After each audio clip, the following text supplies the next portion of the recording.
Hello po sa inyong lahat mga ka-crypto. Ako po si Pinoy Crypto Trader at sa video na ito ay atin pong pag-uusapan ang aking technical analysis dito po kay Toncoin ngayon pong July 3 taong 2024. Pero quick update lamang po tayo rito kaya diretso na po tayo sa pagte-technical analysis sa kanyang daily chart time frame na ito.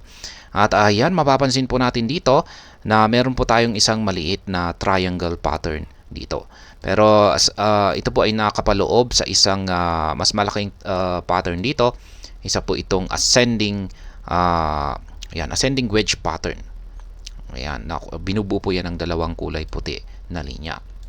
At nagko-consolidate po sa loob nito ang market price ni Toncoin. Kaya mukhang magpapatuloy pa ito sa kanyang pag-angat sa presyo or sa pagko-consolidate sa loob ng ating pattern na ito kung hindi pa po siya handang magkaroon ng breakout dito sa upper portion or lower portion po nito. Pero sa mga ganitong pattern, ascending pattern, ay mas mataas po ang posibilidad na dito po siya magkakaranas ng breakout sa lower portion ito. Kaya pag nakaranas po siya ng breakout sa lower portion ito ay matindi po talaga ang kanyang posibleng ibagsak rito. At base sa pattern natin na ito ay posible po siyang umabot malapit dito sa 4.337 na presyo. Kaya mababa po yan. Masyadong mababa yung kanyang maaaring ibagsak dito kung sakaling nagkaroon siya ng breakout dito. Kaya medyo parang nakakatakot po yan sa mga nakabili dito sa mataas na presyo. Kaya yan, lalong-lalo na yung mga nag-futures trading dyan na nagbukas ng kanilang mga buy pending orders na hindi gumagamit ng stop loss. Kaya ayan, yan po ang posibleng nakikita ko rito kung siya ay nakaranas ng breakout sa lower portion nito. Lalong-lalo na at malapit na po siya sa pinakamataas na presyo nito na kanyang nakamit nitong mga nung June 15. Ayan. Kaya mukhang habang lumalapit po siya sa kanyang all-time high na presyo dito ay tumataas na rin yung posibilidad na ito ay makakaranas muna ng isang matinding correction or price correction. Ayan, pero base naman po sa mga indicators natin dito ay mukhang magpapatuloy po sa pag-angat ang market price ni Toncoin. Ayan, kulay green naman po yung ating hazard indicator dito na nagsasabing yung mga bulls pa rin po ang may control sa market ni Toncoin. At ganun din po yung ating mga QQE bars dito kung saan ay nabubuo sa upper portion nito at patuloy po na lumalaki yung mga sukat nito. At ayan, nagkulay blue pa yung dalawang QQE bars natin dito. At kung pag nagpatuloy po ito, ay tuloy lamang po sa pag-angat ang market price ni Toncoin. At ito ay maaari po niyang patamaan yung nakaabang rito na ating take profit or sell pending order dito sa minor resistance line na 8.257. At kung pag mababasag po niya ito, ay ayan, wala na po tayong nakaabang rito na sell pending order or wala na po tayong basihan dito para sa sunod na take profit natin dito.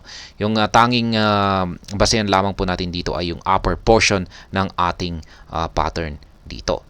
Pero maliban po dyan ay pwede po tayong gumamit ng Fibonacci indicator. Yan, kunin lamang po natin dito sa mataas na presyong yan at saka sa mababang presyo na ito. At ayan, meron na po tayong basihan sa sunod na take profit natin dito. At maglalagay na po tayo rito ng isang sell pending order.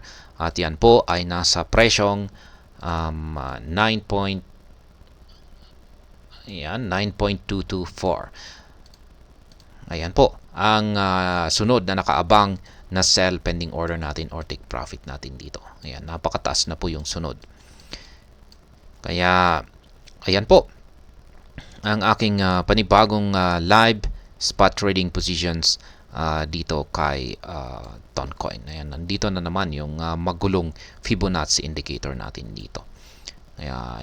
Hindi sa kadalasan ay hindi ko po talaga linalagay yung Fibonacci indicator na ito kasi ayan, makulay po siya at maraming mga linya, nakakalitong mga linya ang nakikita natin dito. Ayan, pero ayan, maintindihan naman po siguro ninyo yan. At yan pong muli yung aking dalawang sell pending order dito sa itaas at nag-iisang buy pending order dito po sa ibaba. Ayan, kung nais po ninyong dalawa po pala na buy pending, tatlo.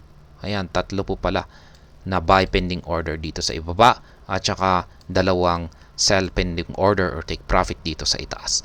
Yan, maaari po ninyong kopyahin or tularan yung aking mga spot trading positions dito. Ayan, nakatapat naman po yan sa mga presyo ng mga basihan natin ng mga support at saka resistance line.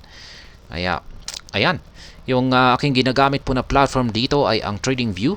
Yung dalawang indicators ko naman po rito, yung nandito sa chart ay yan po ang tinatawag na Hall Street Indicator. At yung nandito naman po sa ibaba ay ito naman po ang tinatawag na QQE Mod Indicator. I-check na lamang po ninyo ang description ng video na ito sapagkat nandyan po yung mga link ng mga video na aking ginawa na siyang nagpapaliwanag kung paano gamitin ang dalawang indicators na ito. At hanggang dito na lamang po tayo sa video na ito. Sana po ay inyong nagustuhan ang aking paliwanag sa video na ito. Kung inyo po itong nagustuhan, ay pakiclick lamang po ang like button nito. Para naman po sa mga bago lamang dito, kayo po ay aking inaanyayahan para mag-subscribe. Pakiclick na rin po ang bell icon nito dahil ito po ang siyang magsisilbing notification nito sa mga bago kong videos na akin pong ina-upload sa aking YouTube channel na ito. Marami pong salamat sa panonood. Ingat po tayo lagi at God bless po sa ating lahat.